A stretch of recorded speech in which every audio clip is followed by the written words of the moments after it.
After my husband's funeral, I went to my sister's son's first birthday party. And she announced, "My son is your husband's child. So, as inheritance, I'll take half of your $2 million house." She even showed me his will. I said, "Oh, I see," and tried to hold back my laughter because my name is Elena, and at 34 years old, I never expected to be a widow. 3 months ago, I lost Marcus, my husband of 11 years, to a sudden aneurysm. Just days after his funeral, I dragged myself to my nephew Oliver's first birthday party, where my sister, Victoria, dropped a bomb.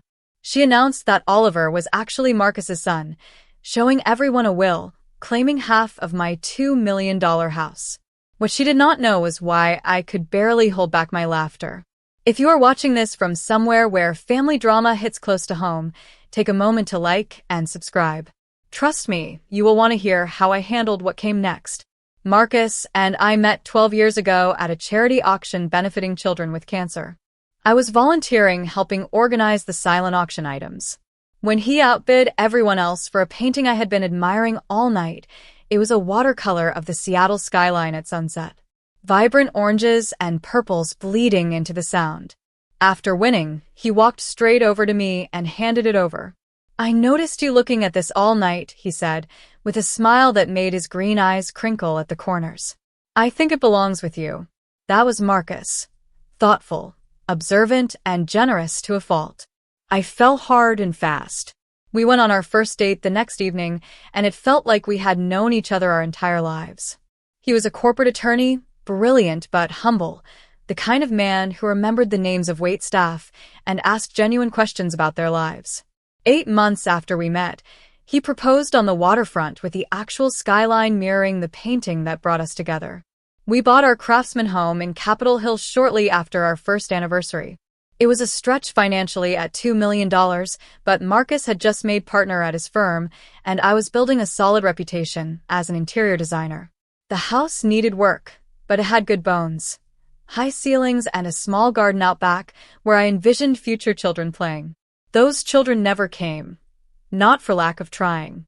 For years we charted and planned and hoped. Then came the doctors, the tests, the procedures, 4 rounds of IVF that drained our savings and our spirits. I still remember the last failed attempt, the quiet drive home from the clinic, Marcus reaching across the console to hold my hand, neither of us speaking, because we both knew that was the end of that road. "We can still have a beautiful life," Marcus said that night as we sat on our porch swing. "You and me, that is enough." And he meant it. We slowly rebuilt our dreams. We traveled, we poured ourselves into our careers. We renovated the house room by room until it was the showcase home I had always imagined. Marcus supported my business when I decided to launch my own interior design firm. Our life was full, if different than what we had first planned. My younger sister, Victoria, was always in the periphery of our happiness. For years younger than me at 30, she had always been the wild child of the family. While I was studying design and building a business, she was bouncing between jobs and relationships. Our parents constantly worried about her, which translated to them making excuses for her behavior and bailing her out of financial troubles repeatedly. Victoria and I had a complicated relationship from childhood. She was undeniably beautiful, with the kind of effortless charm that drew people to her, but there was always an undercurrent of competition from her side. If I achieved something, she needed to one-up me. When I started dating Marcus, she suddenly became interested in law students. When we bought our house, she complained for months about her apartment, fishing for our parents to help her upgrade. It was exhausting, but Marcus encouraged me to maintain the relationship. "She is your only sister," he would remind me. "Family is important." 2 years ago, Victoria started dating Ryan, a bartender she met while out with friends. He was handsome in a rugged way, with tattoos covering his arms and a motorcycle that our parents disapproved of. Their relationship seemed volatile from the outside, with dramatic breakups and passionate reconciliations. Then came the pregnancy announcement at Thanksgiving dinner the year before Marcus died. It was unexpected, to say the least. I was living into societal expectations. Yet there she was announcing her pregnancy, with theatrical tears and declarations about the miracle of life. I felt the familiar sting of jealousy. After all our struggles, all our heartbreak, Victoria had accidentally achieved what we had desperately wanted. But I pushed those feelings down.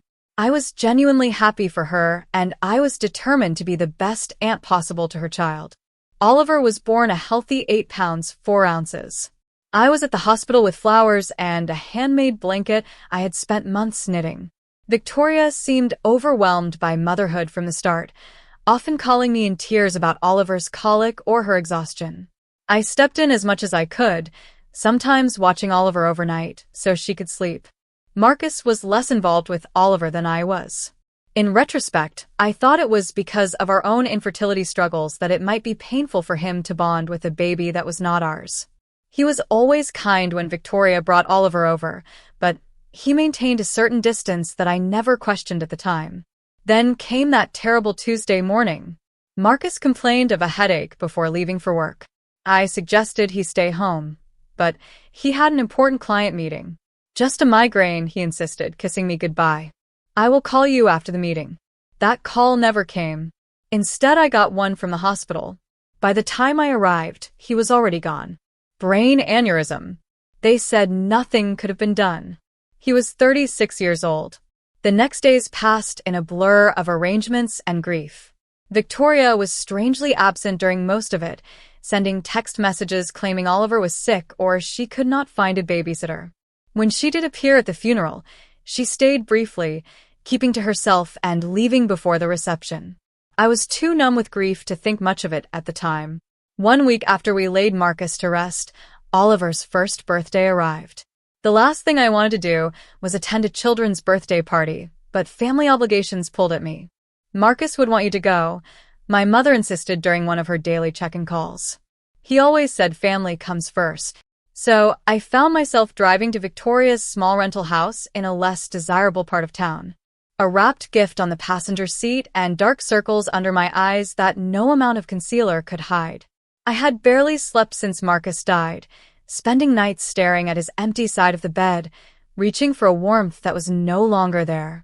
I parked behind a line of cars and took several deep breaths before grabbing the gift and heading inside.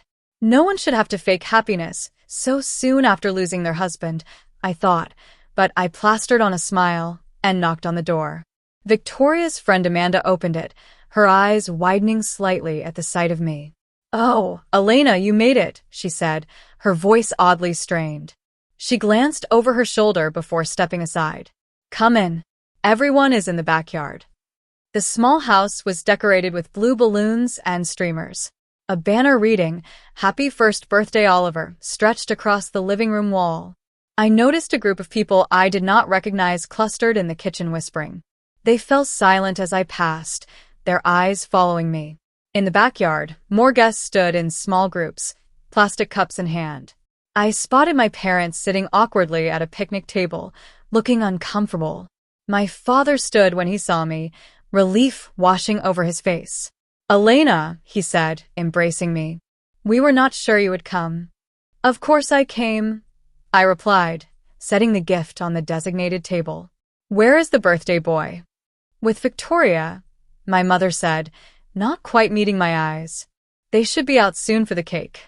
I mingled awkwardly, accepting condolences and deflecting questions about how I was holding up.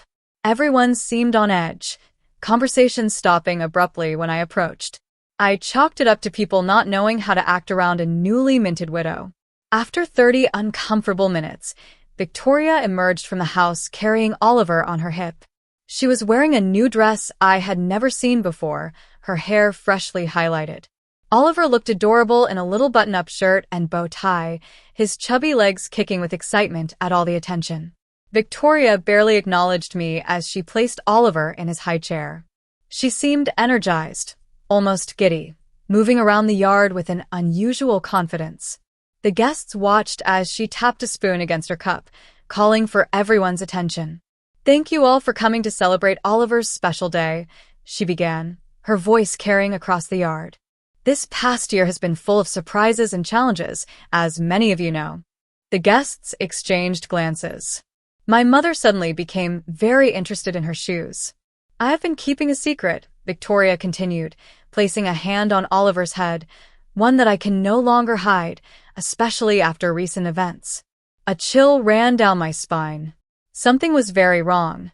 Oliver is not Ryan's son, she announced, her eyes finding mine across the yard. He is Marcus's. The world seemed to stop. I heard gasps around me, felt my father stiffen beside me, but it was all background noise to the rushing in my ears. Elena's husband and I had a brief affair 2 years ago, Victoria continued, her voice steady and rehearsed. It was a mistake, a moment of weakness for both of us. We never meant to hurt anyone, but these things happen. I stood frozen, unable to process what I was hearing. My sister was claiming she had slept with my husband, that her son, the nephew I had lovingly cared for, was actually Marcus's child. It was so absurd that I almost laughed out loud. Victoria was not finished. She reached into her purse and pulled out a folded document. Marcus knew the truth about Oliver before he died. He updated his will. She held up the paper. He wanted his son to be provided for. This will states that half of the house Marcus and Elena owned should go to Oliver as his biological child. Every eye in the yard turned to me. I could see the pity, the morbid curiosity, the discomfort. My parents looked stricken, my father half standing as if unsure whether to intervene. And then, to everyone's surprise, including my own, I felt a smile tugging at my lips. Not a happy smile, but the kind that comes when something is so outrageously false that it becomes almost comical. I pressed my lips together, trying to contain the inappropriate laughter bubbling up inside me. "Oh, I see," I said finally, my voice calm and even. I took a sip of water to buy time to push down the urge to laugh in my sister's face. "May I see this will, Victoria?" Her confident expression faltered slightly. She clearly had not expected this reaction. Slowly, she walked over and handed me the document, a typed page with what appeared to be Marcus's signature at the bottom. I scanned it quickly, noting inconsistencies immediately. The formal language was all wrong, nothing like the legal documents I had seen Marcus bring home. And the signature, while similar to Marcus's, was clearly forged. The connecting stroke between the M and A was wrong, the final flourish too pronounced.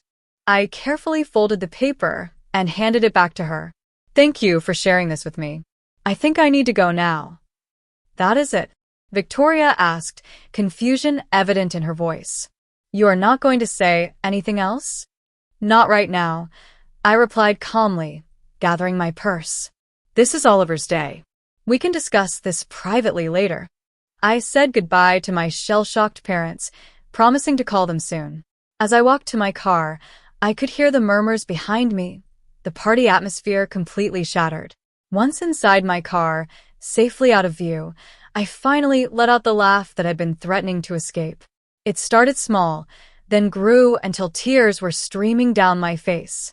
Not tears of joy, but a strange mix of grief, anger, and incredulous disbelief at my sister's audacity.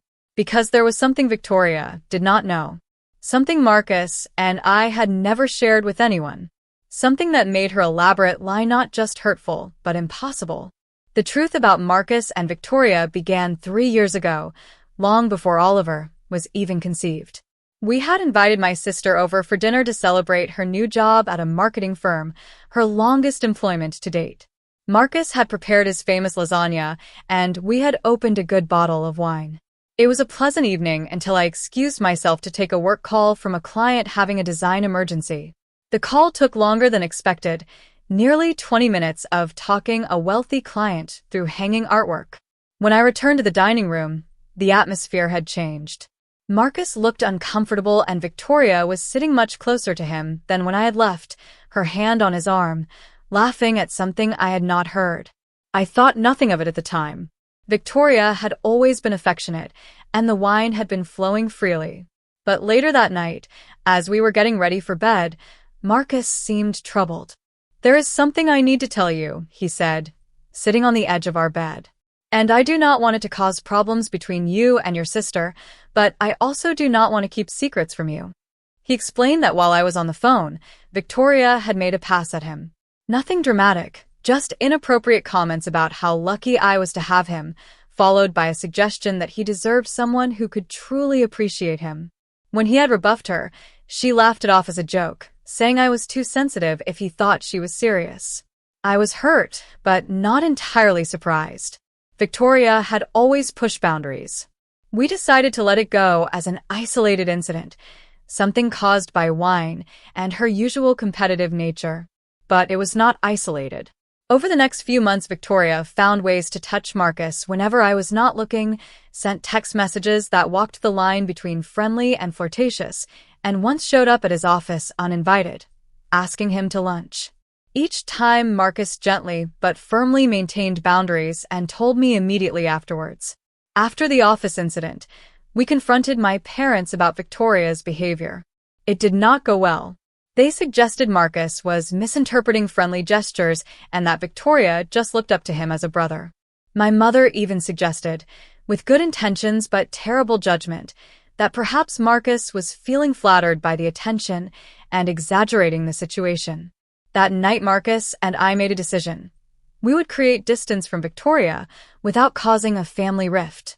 We declined invitations that included her, made sure we were never alone with her, and Marcus blocked her number on his phone after she sent a particularly suggestive late-night message. Then came the medical issue that changed everything. Marcus had been experiencing pain for weeks before finally seeing a urologist. The diagnosis was a varicocele, an enlargement of veins within the scrotum requiring surgery. The procedure went well, but there was a complication. The doctor recommended a vasectomy during the same surgery due to the extensive nature of the varicocele and potential for recurrence. It was a difficult decision, especially given our past fertility struggles, but we agreed it was the right choice for Marcus's health. The vasectomy was performed 2 years before Oliver was conceived. We kept this medical information private. Even our parents did not know. After years of invasive questions about our childless status, we had learned to protect our privacy around reproductive issues. The only people who knew were Marcus, myself, and Marcus's doctors. After the surgery, as Marcus was recovering, he made a prediction that seemed paranoid at the time. "Victoria is not done," he said, sitting in our garden with an ice pack discreetly positioned. "I have a feeling she might try something more drastic one day." I laughed it off, but Marcus was serious. The next week, he scheduled an appointment with our family attorney, David Thompson. I went with him, listening as Marcus detailed Victoria's behavior and his recent medical procedure. David recommended documenting everything, the unwanted advances, the medical records confirming the vasectomy, even text messages and emails from Victoria. "You never know what might become relevant," David advised. "Better to have documentation and never need it than wish you had it later." We followed his advice, creating a file of everything related to the situation.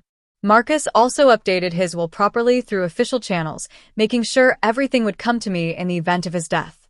David kept copies of all documents, and we placed the originals in a safety deposit box at our bank.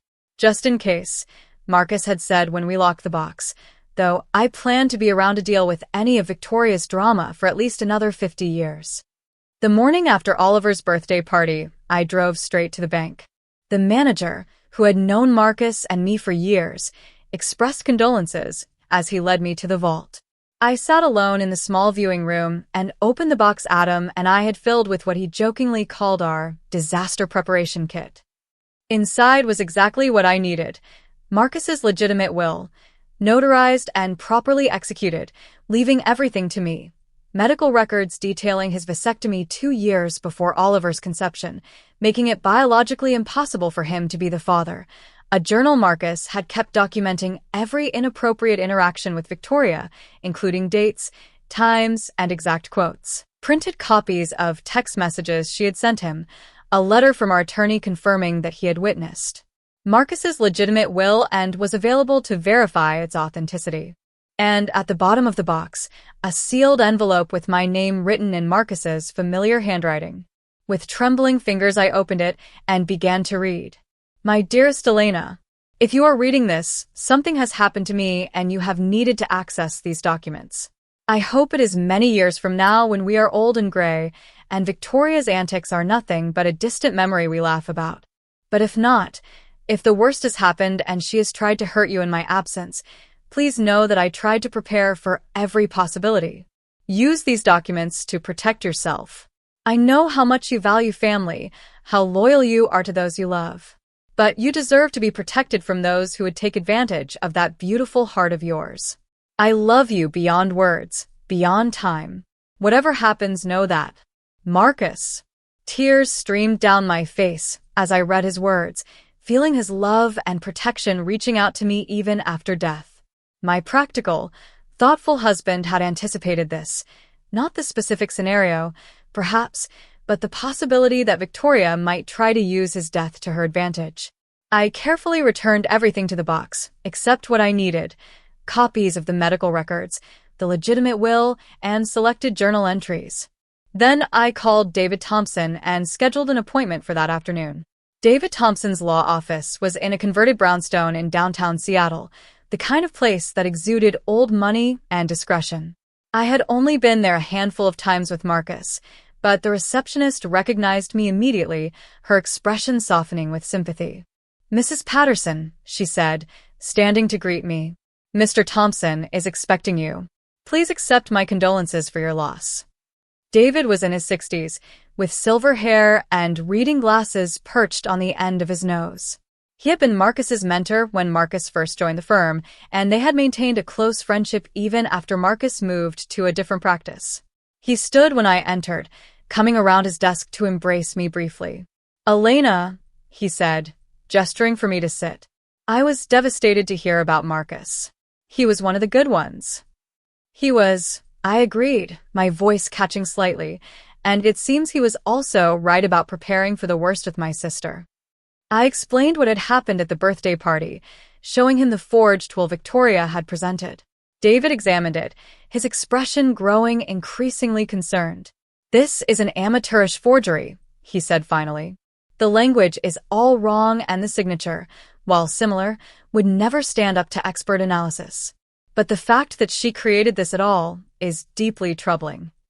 I showed him the documents from the safety deposit box, the medical records confirming Marcus's vasectomy, the legitimate will, and Marcus's journal documenting Victoria's behavior over the years.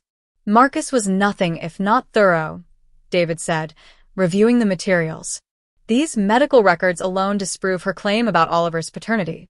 The vasectomy was performed 2 years before the child was conceived. It is biologically impossible for Marcus to be the father." "What should I do?" I asked. "I do not want to humiliate her publicly, but I cannot let her take half of our home based on a lie." David leaned back in his chair, considering. "First, we need more information. I recommend hiring a private investigator to look into Victoria's current situation. There is likely a motivation beyond simple cruelty here. People rarely attempt fraud of this nature without financial pressure." He recommended Samuel Martinez, a former police detective who now worked as a private investigator, often on cases for the firm. I agreed, and David made the call immediately, explaining the situation in broad strokes. Samuel arrived an hour later, a stocky man with a Seattle accent and no-nonsense attitude.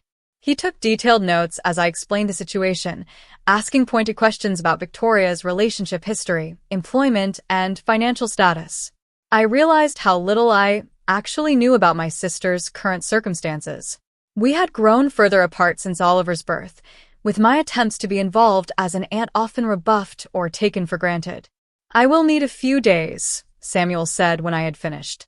"My preliminary focus will be on her financial situation and relationship with the child's actual father. Is there anything else you can tell me about him?" I shared what little I knew about Ryan, the bartender Victoria had been dating when she became pregnant. I had only met him a handful of times, and he had seemed uninterested in family gatherings. "Last I heard they were still together, but she rarely mentions him anymore," I said. "He was not at the party yesterday, which I thought was strange for the father of the birthday boy."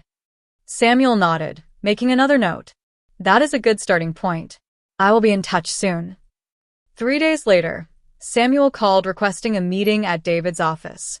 When I arrived, both men were reviewing documents spread across the conference table. "Mrs. Patterson," Samuel began once we were seated, "I have uncovered some concerning information about your sister's situation." According to his investigation, Victoria was in dire financial straits.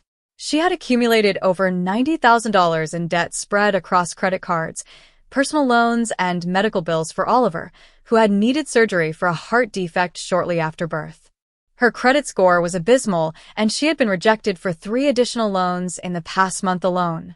She is also facing eviction, Samuel continued, sliding a document across the table. This is a copy of the notice her landlord filed last week. She has until the end of the month to pay 4 months of back rent or vacate the property. As for Ryan, he had apparently abandoned Victoria and Oliver shortly after the birth, moving to Portland with a new girlfriend. He was paying minimal child support, barely $250 a month, and even that irregularly. I also found these, Samuel said, producing printouts of text messages. She has been telling friends about her plans to claim part of your house for weeks. These are messages between her and a friend named Amanda. I recognized the name as the woman who had opened the door at the party. The messages were damning. Marcus's death is terrible, but maybe it's finally my chance to get what I deserve. That house is worth at least $2 million now. If I play this right, I'll have a nice nest egg for Oliver and me. The will is almost ready. My friend Jake is good with Photoshop and found a sample of Marcus's signature online from some charity auction. It looks totally legit. Elena has always been the golden child. Time for me to get my share. She got 11 years with a great guy. The least she can do is share the wealth now that he's gone. I felt physically ill reading the calculated coldness of my sister's words. This was not just opportunism. It was premeditated fraud designed to capitalize on my grief. There's more, Samuel said gently. I ran a background check on Ryan Martinez, the actual father. He has a history of domestic violence charges from a previous relationship and currently has a warrant out for unpaid child support for another child in Oregon. He is not someone you would want around your nephew. I sat in stunned silence trying to process everything. My sister was not just desperate.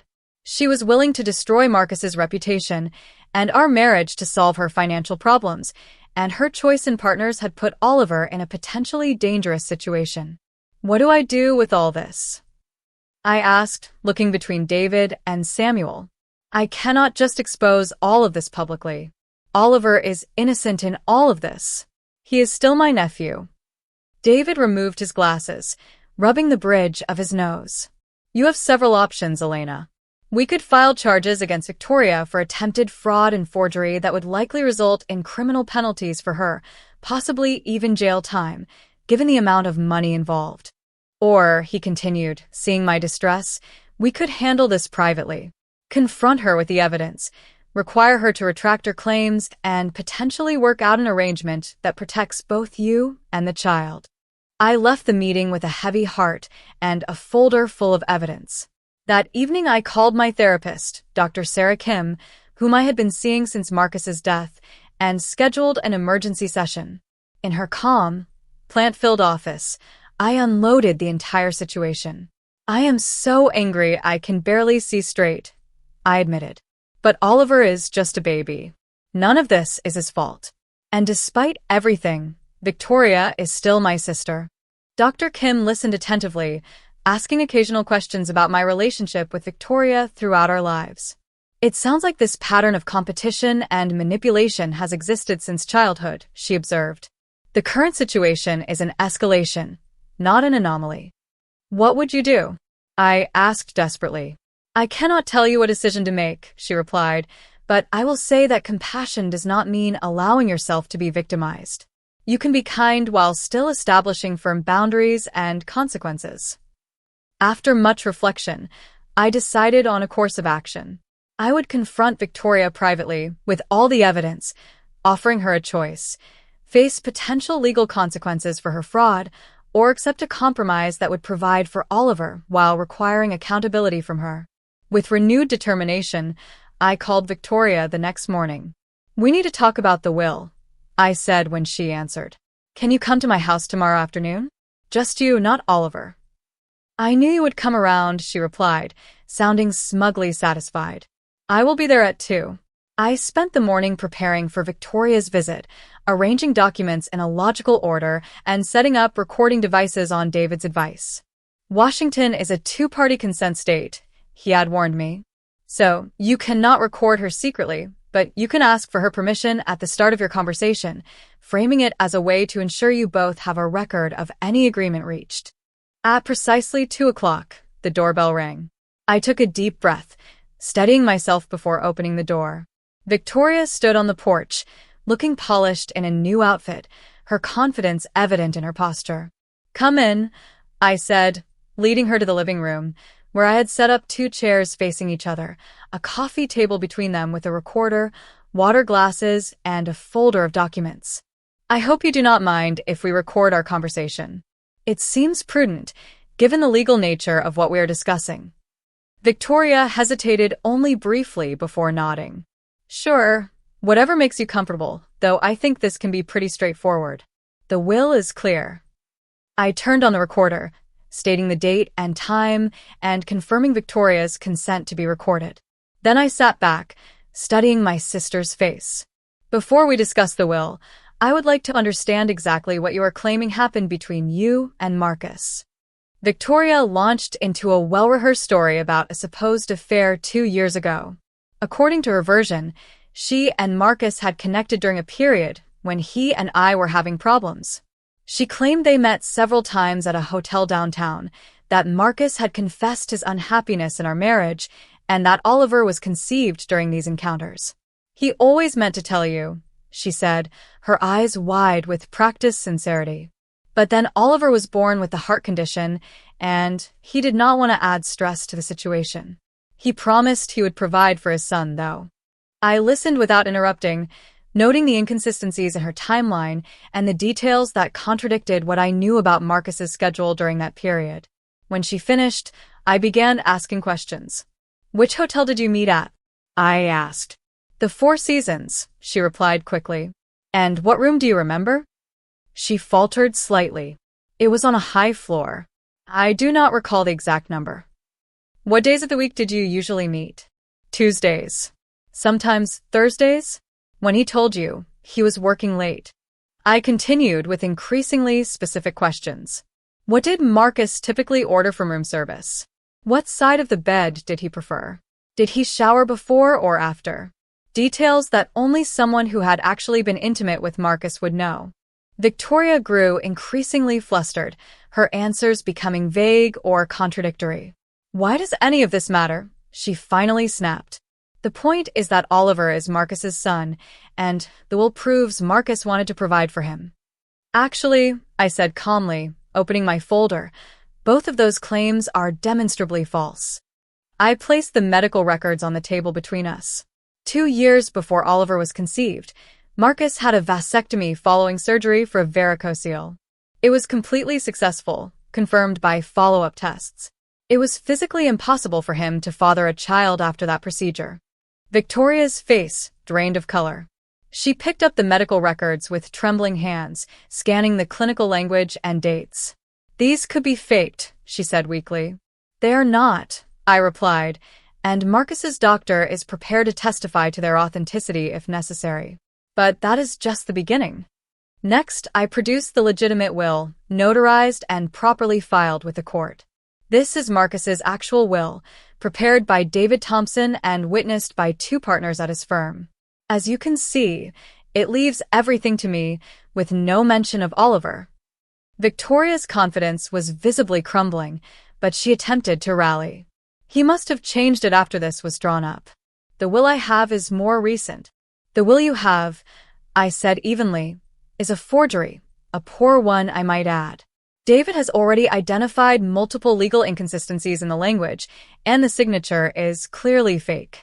Creating a fraudulent will is a felony in Washington, punishable by up to 5 years in prison." I continued methodically presenting evidence. Marcus's journal documenting her inappropriate advances, the text messages between her and Amanda discussing the plan, and finally the report from Samuel's investigation detailing her financial troubles, eviction notice, and Ryan's abandonment. "We know everything, Victoria," I said, as she sat in stunned silence. The question now is what happens next. For a long moment she did not speak. Then, to my surprise, she began to cry. Not the theatrical tears I had seen her use to manipulate our parents, but deep, body-racking sobs. I did not know what else to do. She finally said between gasps, "I am going to be homeless. Oliver and I will be out on the street in 2 weeks. Ryan left us with nothing.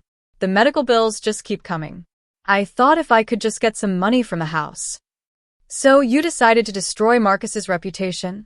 I asked, my voice hardening. "To tell everyone he cheated on me, to forge legal documents." "I was desperate," she shouted, her sadness turning to anger. "You have everything. This big house, a successful business, everyone's respect. What do I have? A baby with a heart condition, $90,000 in debt, and an eviction notice. You try making good decisions in that situation." Her outburst hung in the air between us. The raw honesty of it, stripped of the manipulation and lies, reached something in me. Not forgiveness, not yet, but perhaps understanding. "Oliver is Ryan's son, isn't he?" I asked more gently. She nodded, wiping her eyes. "Yes. Marcus never touched me. Not like that. I did try with him years ago. He always shut me down immediately. He was annoyingly loyal to you. And the will. My friend Jake helped me create it. He does graphic design, and thought it would be easy to fake a signature. I was going to use it to pressure you into giving me money. I never thought you would actually look into it so thoroughly." I turned off the recorder and sat back, considering my next move. Victoria watched me nervously, clearly expecting the worst. "I could press charges," I said finally. "What you did was illegal, not to mention cruel and calculated." She nodded miserably. "I know, but that would hurt Oliver," I continued. "And despite everything, he is my nephew. I love him." I leaned forward, making sure she was looking directly at me. "So here is what is going to happen. You are going to tell everyone the truth, that you lied about the affair, that Oliver is not Marcus's son, and that you forged the will. You will apologize publicly to me and to Marcus's memory." "And then what?" she asked, her voice small. "We will still be evicted." "I am not finished," I said. "In exchange for your full confession and a legal agreement never to attempt anything like this again, I will help you and Oliver, not by giving you half my house, but by setting up a trust fund for Oliver's education and medical needs and helping you find stable housing." Her eyes widened. "Why would you do that after what I did?" "Not for you," I said honestly. "For Oliver, and because Marcus would want me to help his nephew, even if that nephew's mother tried to destroy his reputation." "There will be conditions," I continued. "You will enter therapy and financial counseling. You will maintain steady employment, and you will allow me to be part of Oliver's life to ensure he is being properly cared for. If you violate any of these conditions, the support stops immediately." Victoria was quiet for a long moment, processing everything. "I do not deserve your help," she finally said. "No," I agreed. "You do not. But Oliver deserves a stable home and medical care, and I deserve to have my husband's memory untarnished. This solution gives us both what we need." After further discussion of the details, Victoria agreed to my terms. We would meet with David the next day to formalize the agreement, and she would make her public confession at a family dinner the following weekend. As I showed her out, she paused at the door. "I really am sorry, Elena. I have been jealous of you my whole life. Everything always seemed to come so easily to you." "Nothing about my life has been easy," I replied. "You just never bothered to look past the surface. Maybe it is time you started." The family dinner I arranged for Saturday evening was tense from the start. My parents arrived early, my mother bringing her signature lasagna as a peace offering. "I do not know what this is about," she said, as she set the dish on my counter. "But Victoria has been calling us in tears, saying you are forcing her to come to some sort of family meeting." "Just wait until everyone is here," I replied, pouring her a glass of wine. "This needs to be addressed once with everyone present." By 7 o'clock, we were all seated around my dining room table. My parents, Victoria, without Oliver, who was with a babysitter, and me. David had advised me to record this conversation as well, and a small recorder sat in the center of the table. Thank you all for coming. I began after explaining the recording. I have asked Victoria to share some important information with you. Victoria looked pale and uncomfortable, her usual confidence nowhere to be seen. She stared down at her plate as she spoke. I lied about Oliver being Marcus's son, she said, her voice barely above a whisper. Marcus and I never had an affair. Oliver is Ryan's child, and I forged the will I showed at the birthday party. My parents stared at her in shock. But why would you do such a thing? My father demanded. Do you have any idea what that claim did to your sister? To Marcus's reputation. Victoria explained her desperate financial situation, her voice gaining strength as she detailed the mounting debts, Ryan's abandonment, and the eviction notice. As she spoke, I could see my mother's expression shifting from shock to sympathy. Oh, honey, she said when Victoria finished. Why didn't you just come to us for help? You didn't need to make up such terrible lies. Would you have given me $1 million? Victoria asked bluntly, because that is what I would have gotten if my plan had worked. Half the value of Elena's house. Of course we could not give you that kind of money, my father said, but we could have helped with the rent, at least temporarily. Instead, you chose to try to defraud your own sister while she was grieving her husband. I know it was wrong, Victoria admitted. Elena has already made that abundantly clear. She has the evidence to press charges against me if she wanted to. My mother turned to me in alarm. You would not do that to your own sister, would you, Elena? I felt a flash of frustration at her immediate defense of Victoria. Even now, I could, I said firmly. What she did was not just immoral but illegal. Forgery and fraud are felonies. But she is family, my mother insisted. And she has Oliver to think about. I am family too, I replied, my voice rising slightly. Your daughter too, the one who just lost her husband and then had to defend his memory against false accusations of infidelity. Where was your concern for me in all this? My father looked uncomfortable, shifting in his seat. Of course we care about you, Elena, but Victoria has always needed more help, more guidance. And whose fault is that? I asked. You have been bailing her out of her poor decisions her entire life. Maybe if you had let her face consequences occasionally, she would not have escalated to criminal behavior. My mother gasped. That is hardly fair, Elena. We have always treated you girls equally. Victoria, surprisingly, shook her head. No, Mom, you have not. Elena is right. You always made excuses for me, always found ways to fix my mistakes. It did not help me. It just made me think I could do whatever I wanted without consequences. My parents looked stunned at this admission. For perhaps the first time, Victoria was taking responsibility rather than deflecting blame. So what happens now? My father asked, looking between us. Is Victoria going to jail? No, I said. I have decided not to press charges under certain conditions. I outlined the agreement Victoria and I had reached with David's help. The trust fund for Oliver, the therapy and financial counseling requirements, and the stable employment condition. That is very generous, my father said, looking relieved. Especially after what she did. It is more than generous, Victoria agreed quietly. It is more than I deserve. While my mother said, brightening, this is all working out for the best. Then Victoria has apologized. Elena is helping with Oliver, and we can put this ugly business behind us. It is not that simple, Mom, I said firmly. Trust has been broken here. The healing will take time if it happens at all. And there need to be boundaries going forward. What kind of boundaries? She asked, looking worried. For one thing, I need you both to stop enabling Victoria's behavior. No more bailouts, no more excuses. She needs to stand on her own feet with appropriate support that does not perpetuate dependency. My father nodded slowly. That seems reasonable. And I need you to respect that my relationship with Victoria will be different now. I am involved in Oliver's life because I love him and want the best for him. But Victoria and I will not be close the way we once were, at least not for a long time. My mother looked distressed. But we are family. We need to stick together, especially now. Being family does not mean tolerating abuse, Mom, I said gently. What Victoria did was abusive. She tried to use my grief to manipulate me, to take advantage of me at my most vulnerable. that has consequences even within a family. The remainder of the dinner was subdued, with my parents processing this new reality.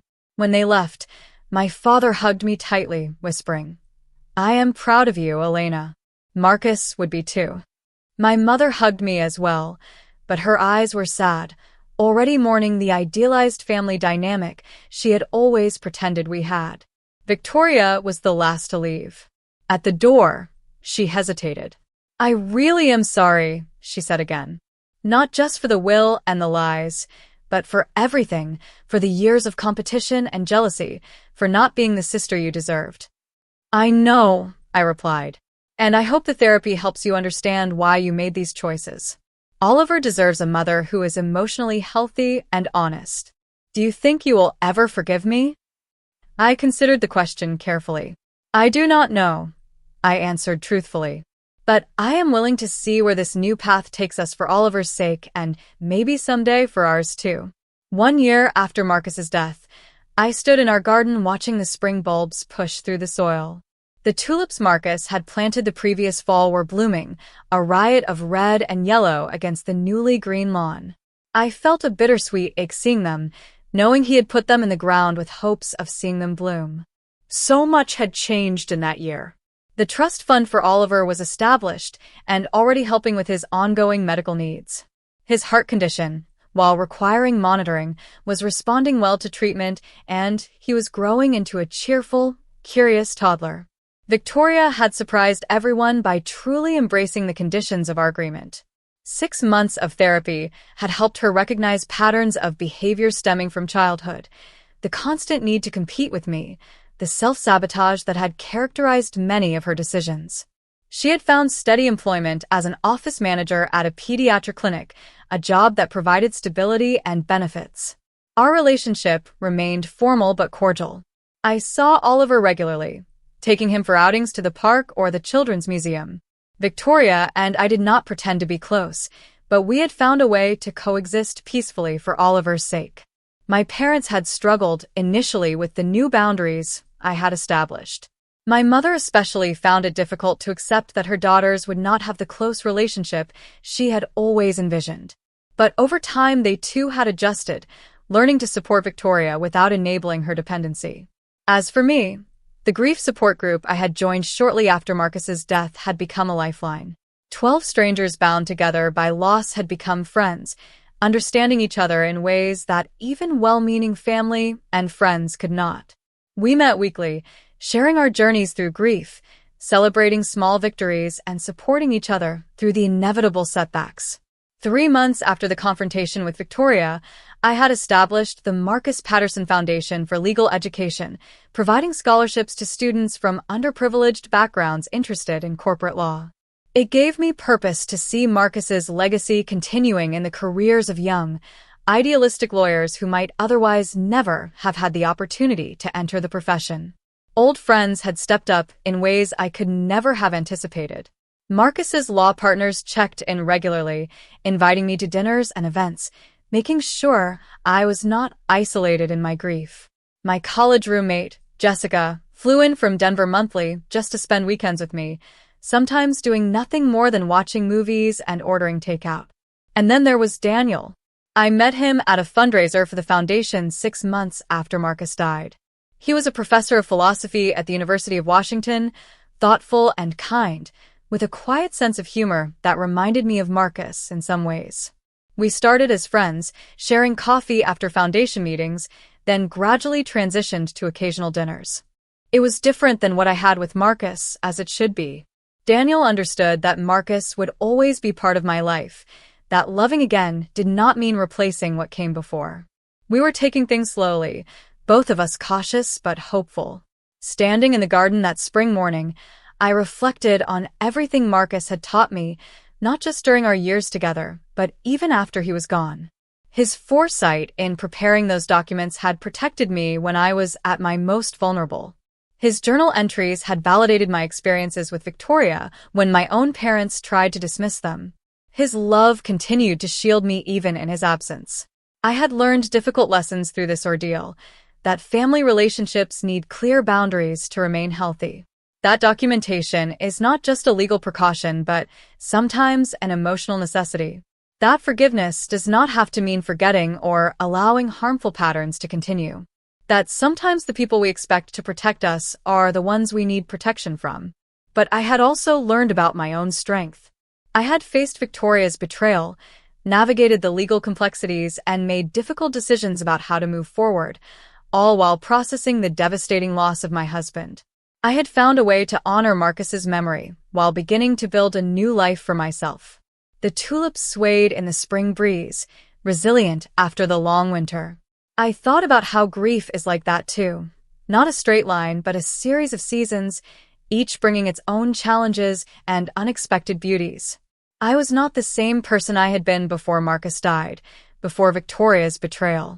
I was stronger in some ways, more cautious in others, but ultimately more authentic in how I approached relationships and boundaries. Sometimes the most painful betrayals force us to find strength we never knew we had, I said softly to the garden Marcus had loved. You could not have known what would happen after you were gone, but somehow you prepared me to face it. And in that way your love protects me still. As I turned to go back inside, I felt a sense of peace that had been absent for so long. Not because the grief was gone, it never would be completely, but because I had found a way to carry it alongside hope for the future. Marcus had given me that gift, teaching me that love endures even when the person is gone, that preparation and honesty are acts of profound caring. If there is one thing I would share with anyone facing betrayal within their family, it is this. Protect yourself with both documentation and boundaries.